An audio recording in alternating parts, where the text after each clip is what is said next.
السلام علیکم ورحمۃ اللہ وبرکاتہ۔ آج کی بہت اہم حدیث سیدنا ابو ہریرہ رضی اللہ عنہ بیان کرتے ہیں کہ ایک آدمی نے عرض کی، اے اللہ کے رسول، میرے کچھ رشتہ دار ایسے ہیں کہ میں ان سے صلہ رحمی کرتا ہوں اور وہ مجھ سے قطع رحمی کرتے ہیں۔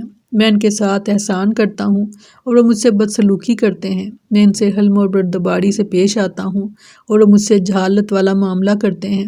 تو نبی صلی اللہ علیہ وسلم نے فرمایا، اگر ایسے ہی ہے جیسے تم کہہ رہے ہو تو گویا کہ تم ان کے منہ میں گرم راکھ ڈال رہے ہو، اور جب تک اس عمل پر قائم رہو گے ہمیشہ ان کے مقابلے میں اللہ کی طرف سے ایک مددگار تمہارے ساتھ رہے گا۔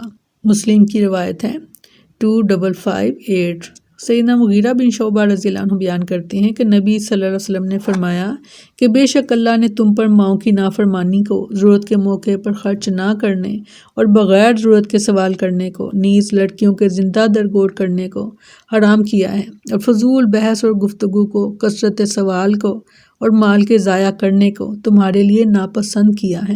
سبحان اللہ۔ بخاری کی روایت ہے 5975، مسلم کی 1716۔ بہت اہم احادیث۔